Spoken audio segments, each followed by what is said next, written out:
Hi guys, happy Halloween. You're not watching this on Halloween, but I'm filming this on Halloween, so happy Halloween. For today's little Hannah react, why does my skin look so good? I had an allergic reaction earlier, so like my eyes, I'm kind of like, but like I'm slaying, okay? Eat it up, girl. With that being said, we are going to do the Case of Lee Rodarte. I'm hoping I'm pronouncing that right. It's by GJCS Criminal Psychology. It is about 40 minutes. I'm going to pause this, get it set up, and then I will go mute. I said I was gonna go mute, but I also kind of wanted to do a lunch reveal because I have not eaten today, and I have class at 5:30, so a little like brunch linen get up. It is tuna mayo sriracha on top of some rice with some sesame seeds and onion. Love it so much. I will be eating that on mute, so don't be shocked, don't be alarmed. I'm just chowing down.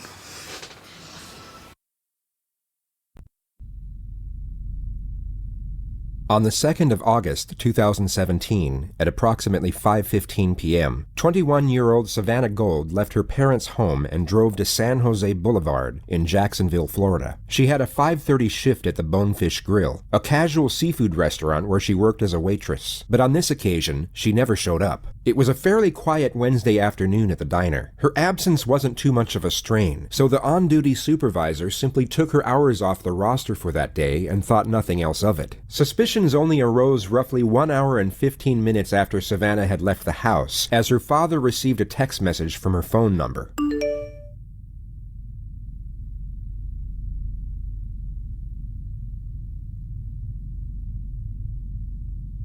Savannah's older brother also received a text 43 seconds later.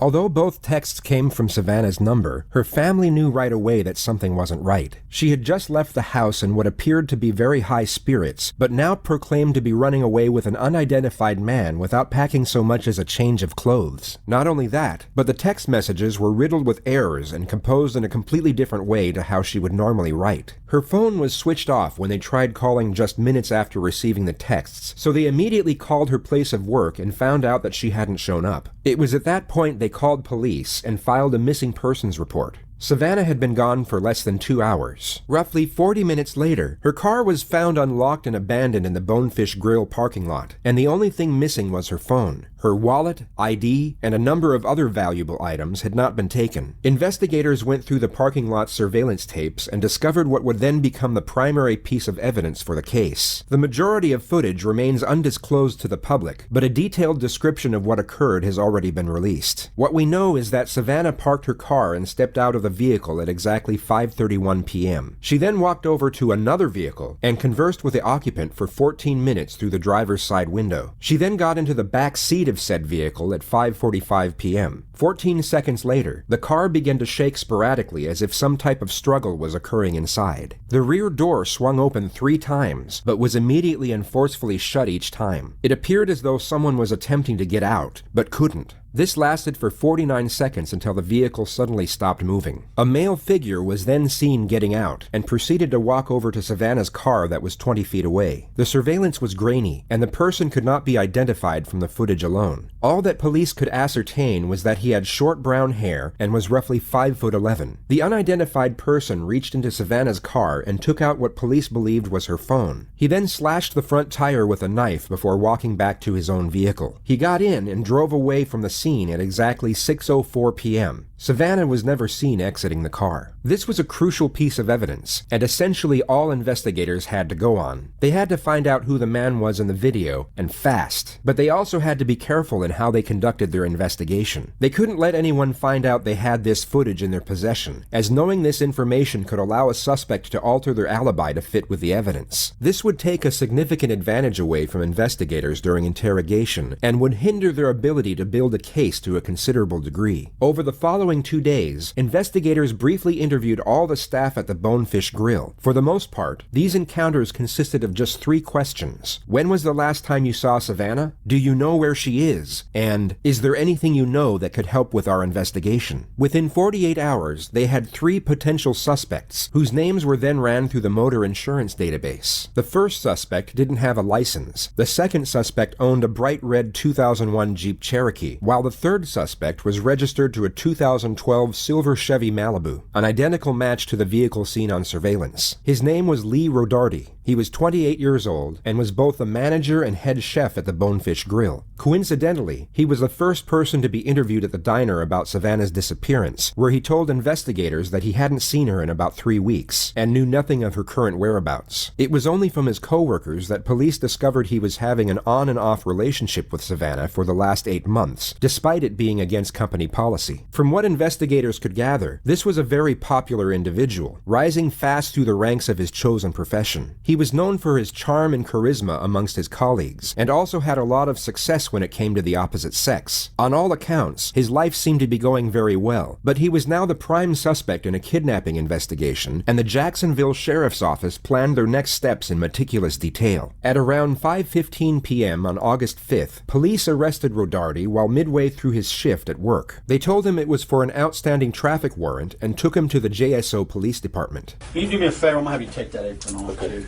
just to kind of get it right there. I'll stay right out here.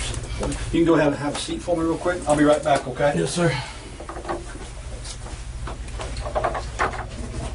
The officer said he would be right back, yet Lee was left to sit there for 90 minutes with nothing but his own thoughts to keep him company. Now, think of yourself in his position, and presume you were guilty of whatever happened to Savannah, and that whatever happened was something truly horrific. In the present moment, you have just been arrested for an outstanding traffic warrant, yet you were interviewed the day before about your coworker's disappearance. 1,000,001 things will be running through your mind about what could happen next, and as each second ticks by, the anxiety this will cause will begin to fester and slowly intensify. However, the optimism of uncertainty would still be present. There would still be hope, but this hope is about to be dashed.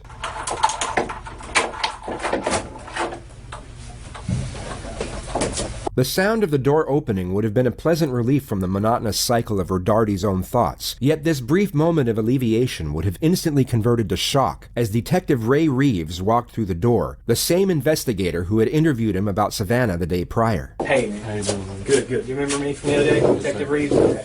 It would have been at this moment that Lee realized his situation was far more severe than he was hoping. The relative optimism he would have felt during the initial 90 minutes on his own will now be gone, which in turn will greatly magnify the contrasting sense of fear he will now be experiencing. This is my partner, Detective Staley. She was interviewing some of the other folks, waiters and other staff people the other day, so she didn't get a chance to come in at the time. I wanted to talk to you, or actually we wanted to. You want some more water? Please. Actually, would it be all right to use the restroom one more time? Yeah. Come on, you bet. I'll walk. All trees are 50% off at Michael's. Get great deals on Christmas trees for every room and budget. Some more water? Please. Actually, would it be all right to use the restroom one more time? Yeah. Come on, you bet. I'll walk out there.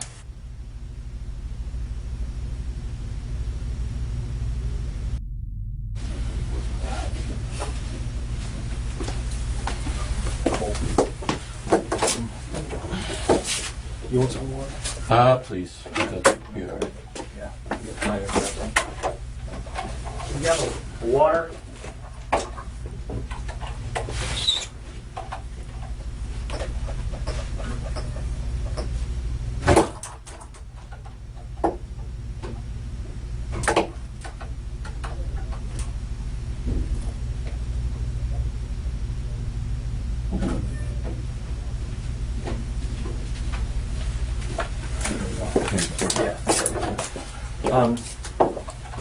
Like I said, I want to kind of go over some stuff. I know we talked the other day just for a few minutes and had some concerns about a couple things. And, oh, okay. Well, there we go. Somebody else wants to talk. There we go. I wanted to talk to you about Savannah. So I just had a couple of things that came up that I wanted to ask you about specifically that didn't seem to line up. So I wanted to come down and talk to you. Okay? Yeah. All right. Have you drank any alcohol today? Any drugs today? I took an Adderall that my buddy gave me. Okay. Because I was there so late last night. I came in and was super tired. Like, here, take this. Okay. Adderall? Yeah. And do you normally take that? No, I've taken one a long time ago. Like, I wouldn't say high school, a little bit after high school, but it's been years. Okay. Yeah. Perfect. I appreciate that. All right. So, Savannah, you said that you knew her and you guys had, you knew her from work. I mean, just kind of fill me in with that. How long have you known her? Like I said, The detective starts off with an open-ended question. This gives the suspect total freedom and flexibility in how they wish to respond. It's commonly believed that people with nothing to hide are likely to give a short and concise response to these types of questions. For example, if Lee was completely unconcerned with what was going on, he could respond in 3 short sentences. I met her from work. I've known her for 2 years. We dated for a bit. To the contrary, if an individual does have something to hide, they are more likely to give a lengthy and detailed response. The simple reasoning behind this is that they are seeking approval. Imagine yourself in a job interview and you're asked an open-ended question, such as, "Tell me about yourself." You would feel the need to be thorough in order to please your potential employer. The psychological premise is exactly the same with regard to police interrogations, albeit under completely different circumstances. Guilty subjects will see the interrogator as an imminent threat, and will therefore attempt to appease this threat to prevent further aggression. Truthful subjects will have no fear nor concern with regard to the same element. They would see the interrogator as a mere inconvenience as opposed to a threat. I've known her obviously since she started working there. I would say probably about 8 months ago or so, we started hanging out outside of work. And at the time I had a girlfriend. But we kind of connected, me and Savannah. So we hung out a little bit here and there. Got pretty close. We come from, I guess, somewhat similar backgrounds, I guess you should say. Okay. She didn't have it the best growing up, neither did I. So we kind of connected, hung out for a little while, and then she started using drugs a lot. Okay. Now, I used them with her, not the same drugs that she used all the time, but I did them with her a couple times, and then she started to get heavy into them, and gotcha. Okay. So I kind of just tried to take a step back and put things off. Probably a month or so ago, I saw Savannah at work, and she looked healthy again. She gained a little bit of weight, and just friendly talk at work. Telling her, hope everything's been good. And she told me, that I guess she did a lot of drugs and ended up in the hospital. She ended up missing I want to say a couple of days, 3 or 4 days from work. Oh, okay. So obviously, me being pretty close to her, I was concerned and everything. But after she came back, she looked good. She ended up telling me that, I guess, over those 4 days, she detoxed pretty well, and she kind of caught a, new sense into why she shouldn't do drugs so much. Okay. And like I said, she looked good. She started looking healthy. So we kind of were talking, here and there. We hung out a couple times. She came over to the house, and we just kicked back, drink a couple beers, watch movies, stuff like that. Like I said, we did, we took some pain pills here and there on occasion, but then she started bringing heroin over and stuff like that. And that's, my mom was addicted to methamphetamines when she was, when I was younger. So those hard drugs just kind of scare me a little bit. So that's why I took a step back the first time.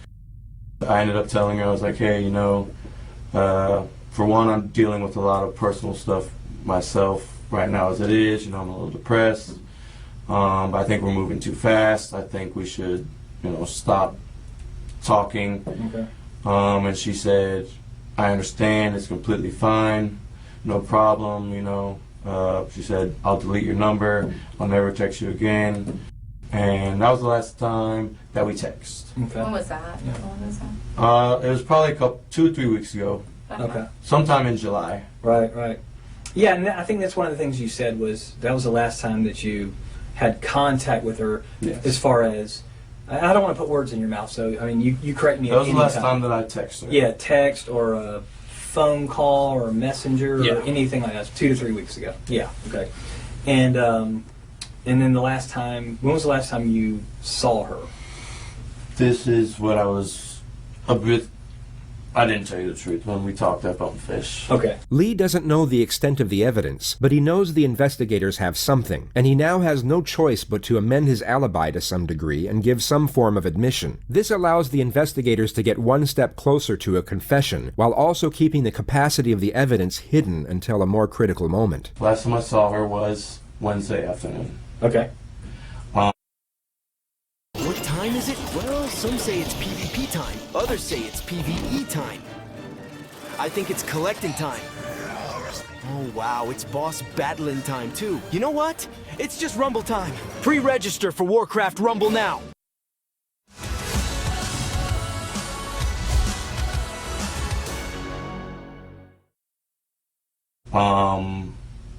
I heard that she has been basically telling a lot of people at work that we hooked up a bunch, like a couple days before that, and that she was going to like tell about the whole situation and, you know, try to get me fired. And Now, things like why that. would that get you fired? I Well, don't know. I'm a manager and she's an employee, so Okay, so you guys aren't supposed to fraternize? Yeah. Or, okay, I got you. And she just told people, I guess, that she was out with that work at the restaurant that we were having sex. Okay. I pulled in the parking lot. She pulled in a little bit after me. I parked, and I said, "Hey, can I talk to you for a second?" And she said, "Yeah, what's up?" And I was like, "I heard you've been saying some things about me and you continuing to hang out, and you know that we're boyfriend and girlfriend." And she asked me, she said, "Can I come sit in the car? Because I just did some heroin and I'm a little paranoid." Heroin doesn't make you feel paranoid. It makes you extremely relaxed and oblivious to your surroundings. Some might argue that heroin can cause paranoia depending on the user, yet Savannah was driving moments earlier and was about to start a shift at work. If she was using, she most certainly wasn't the type to get paranoid. Okay. I said, "Why are you doing that? You know, you're doing really well. You shouldn't have been doing that." Okay.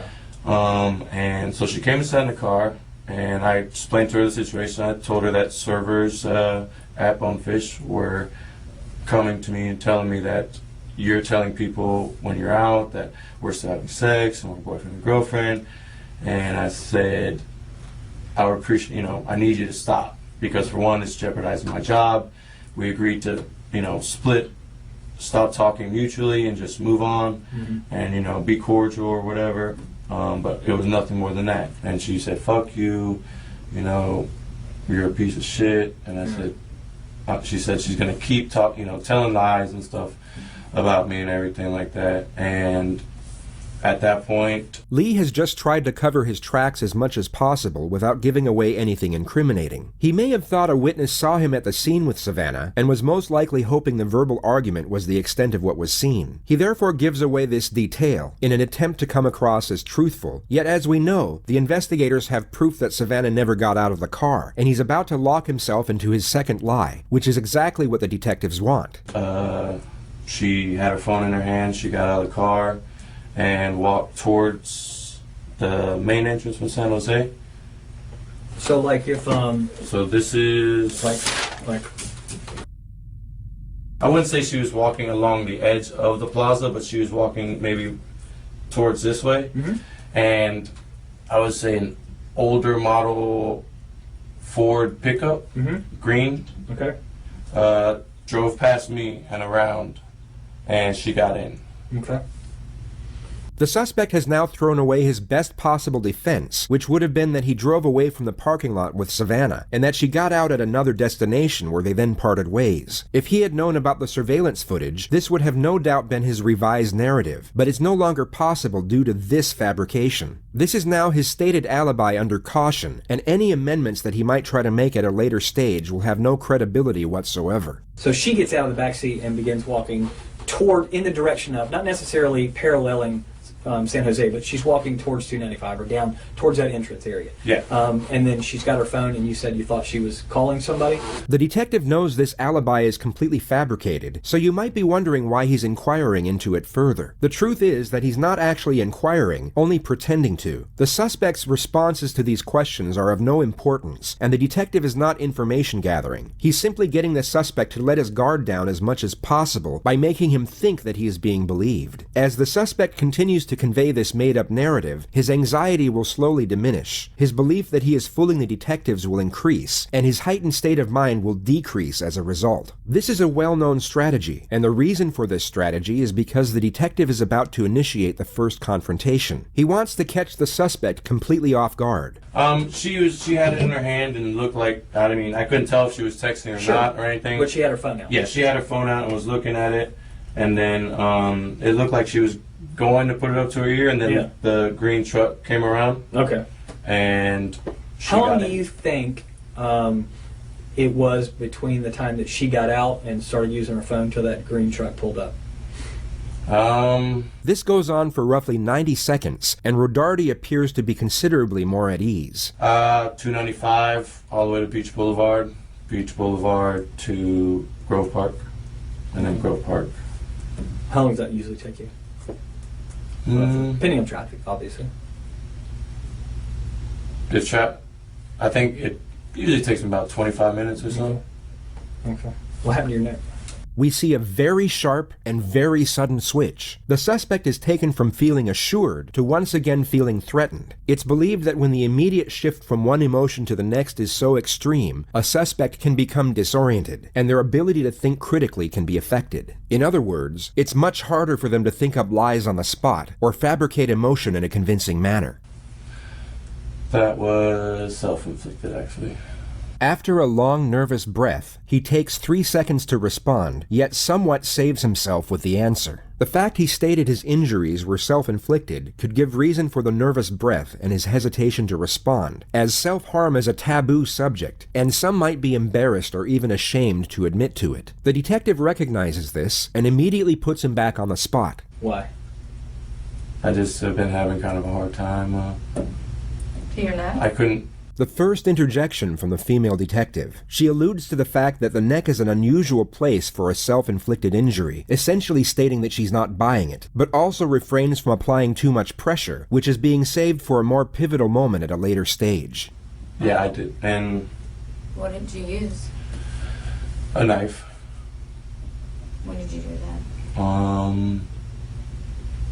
Some time in July. You did that in July and it's still bloody? Well, I kind of peeled the scab here and there at work, hitting it on stuff like that. I peeled it last night working. Probably not the best advertisement for the Bonefish Grill if their head chefs are peeling their scabs off at work. But then again, the wounds are more than likely a fresh injury from his struggle with Savannah, and they hadn't been peeled off at all. And it was coming off a little bit today, so I peeled that a little bit. All right, let me see. But this was the same night. This one was just a lot worse than this one was. Okay. And that was in July? Yeah. Okay. Like a few weeks back? Yeah. Okay.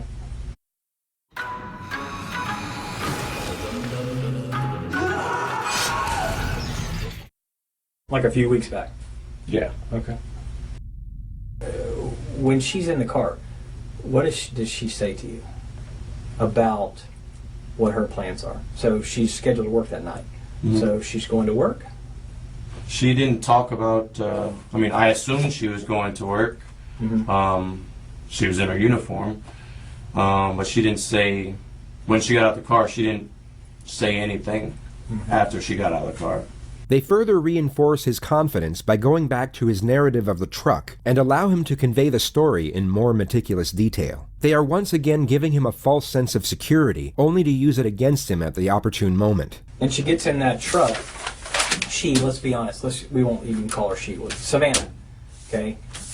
Savannah, again with this picture, if we're using it in the same place, from where your drawing was, they drove over here. You're here, and they drive out over here. Do they stop? Does she get out and go into work? Does the truck keep going? I didn't see once they turned the corner past the ATM. Once she got in and they left, I left because I just... Did you run into them on the road anywhere? No. Okay. Did she call you later on or text you later on? Savannah, no. No other contact with her? No. So where's Savannah right now? I don't know. Where would I find her? I don't know.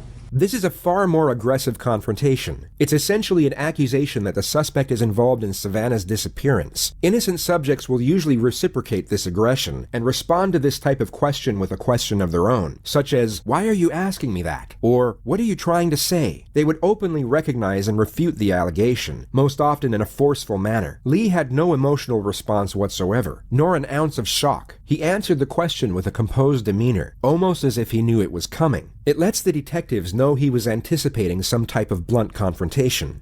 That's my prime objective, is to find her. Definitely. I think time's running out on her. I want to find this girl. I need to find her. I understand. And here's a couple reasons I need to find her. One is I'm hoping that she's still alive. And that's really, I really do, I'm holding out for that.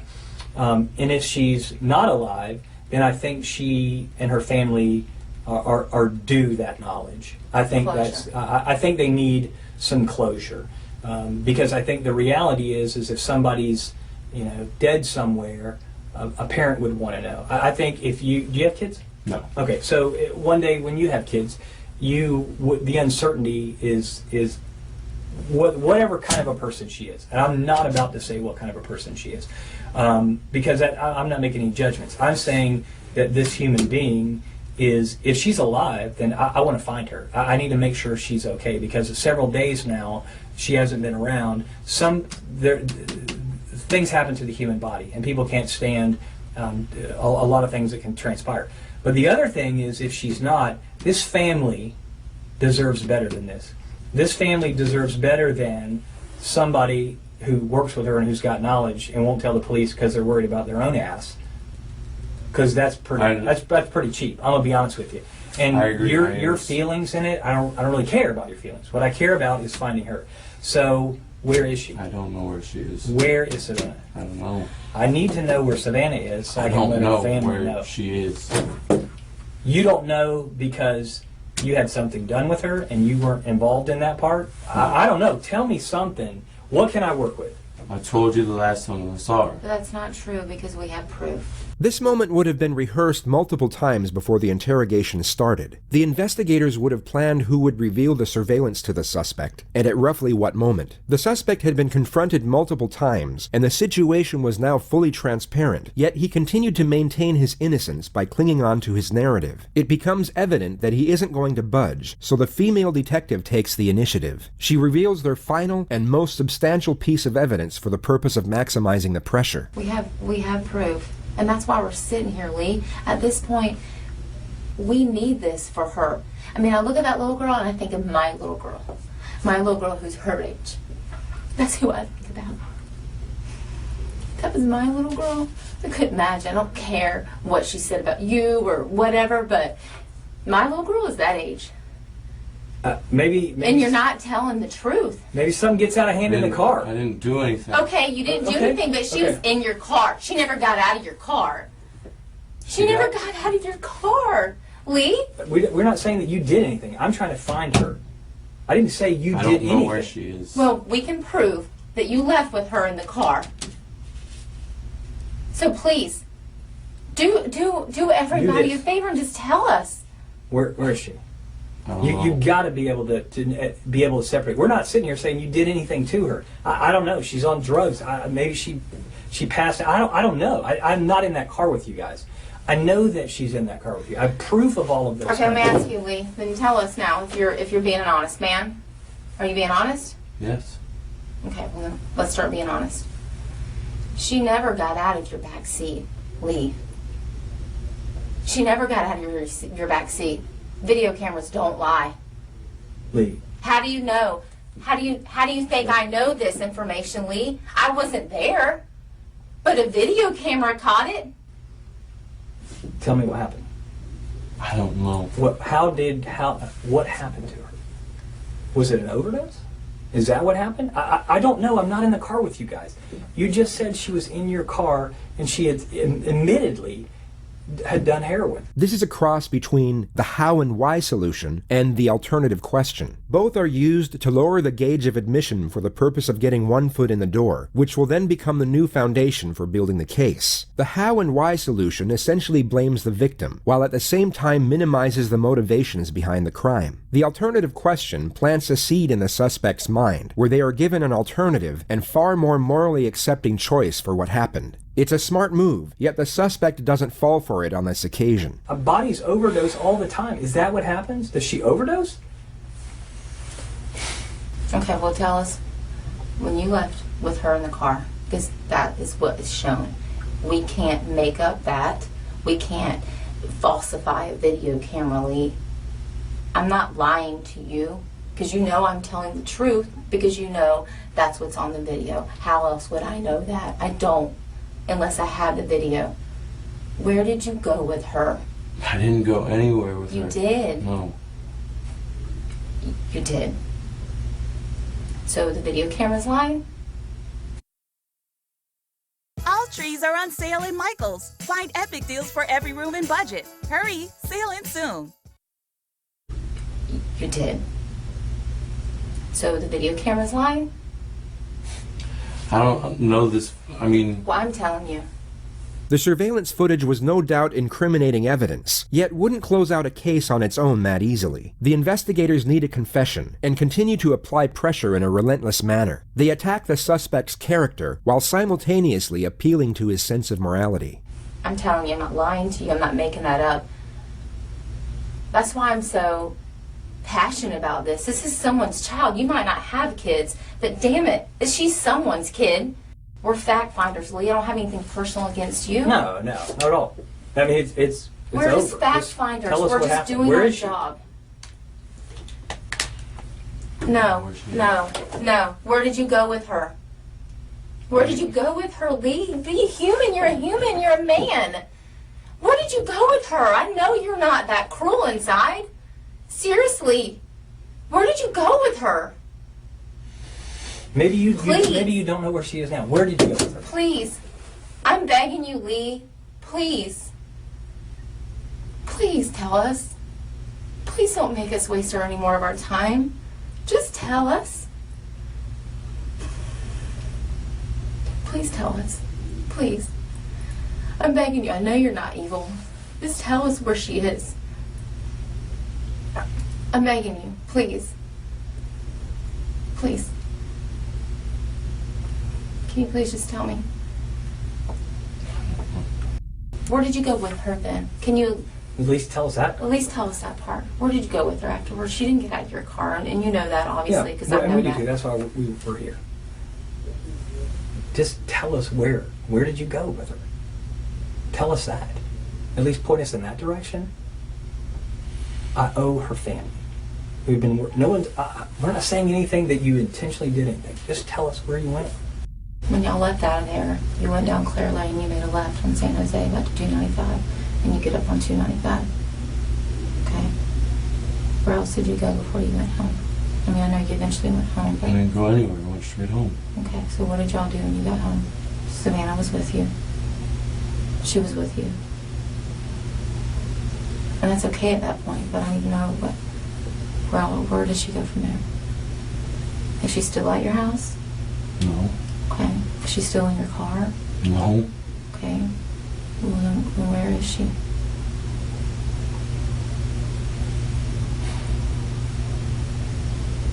I don't know where she is. Okay, then where did you last drop her off at? I didn't drop her off. Okay, well then tell me. What happened? Where did you guys go? We went to my house. This is a breakthrough. The investigators have got Lee to amend his story once more by lowering the level of admission, and this shows that he can still be influenced. As stated earlier, they were trying to get one foot in the door, which they have now done, and this is their new platform to build on the more damnatory elements.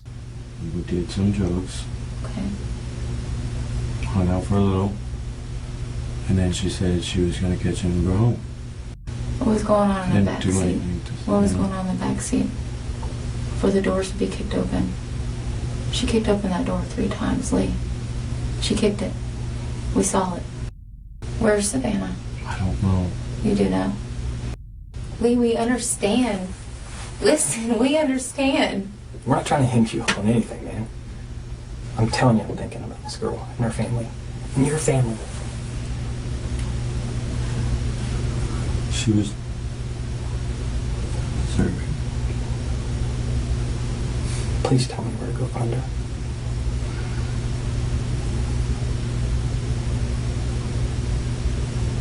That's how people will remember you.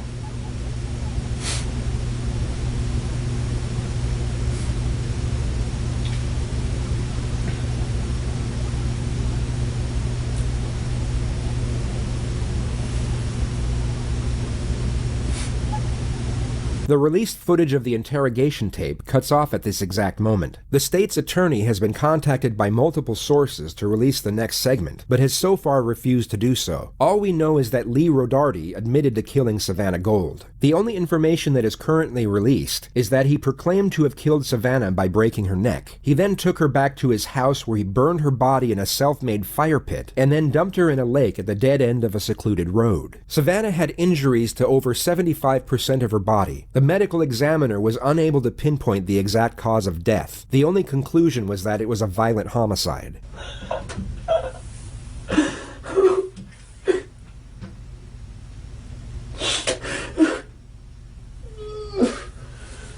The segment of admission was cut, yet the JSO released the footage that came just moments after. It shows a human being experiencing an emotional reckoning so overwhelming, while also trying to process the terrifying nature of his immediate situation.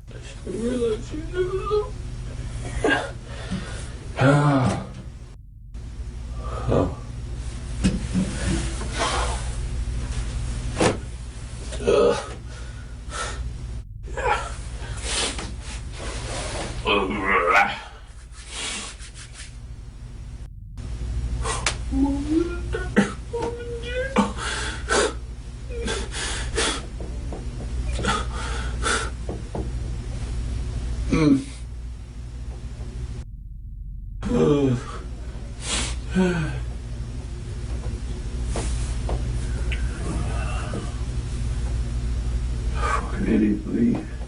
Fucking stupid. You here?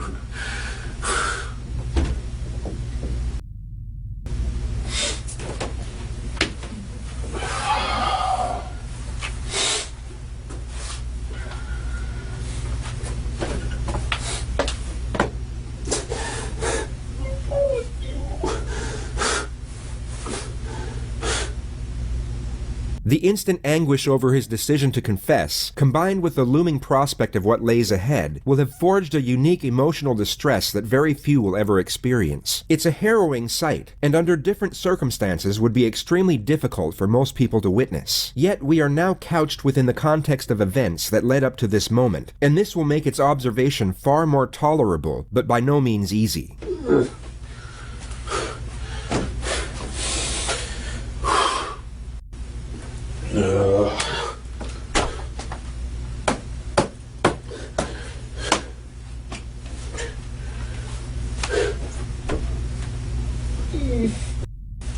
It's so stupid.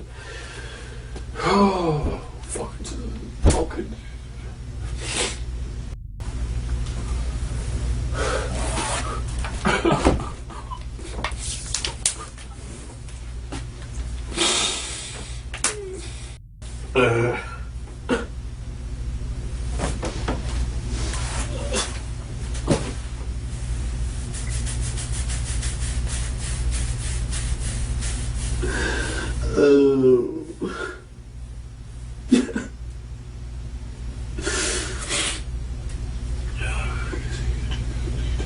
Never tell the truth. Son of a goodness. Oh, you.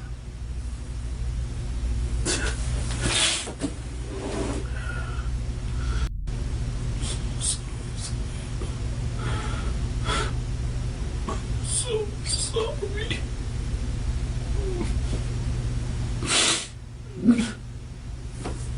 Stop. killed you.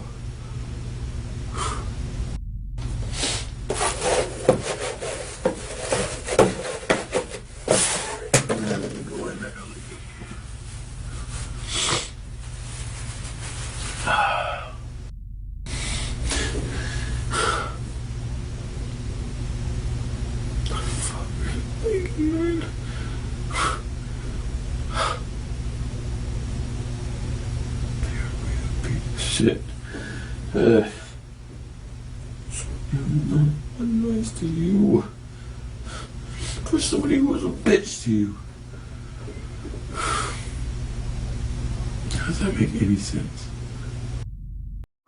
Okay, so I actually looked into this. This trial did not even start, I believe, until 2021. But he did end up getting 40 years. 40 years due to killing Savannah. He did end up pleading guilty to second-degree murder, and then some of his other charges that they charged him on were, let me see, because I looked it up. Some of his other charges were tampering with evidence and abuse of a dead body, but those ended up being dropped when he pled guilty, because he was, like you heard, pleading not guilty and claiming self-defense. So he ended up pleading guilty to second-degree murder, had other charges, the other two, the tampering with evidence and abuse of a dead body. Those got dropped because he entered a plea agreement. Does that make sense? I don't know. I wanted to update you guys. Also, if you are more curious about this case, Law and Crime Network also did a video. It's about an hour long, and it was recently posted last year, November of last year. And I feel like maybe you get the full interrogation tape there, but I'm not sure. With that being said, I will see you Monday. I will see you Monday with a vlog.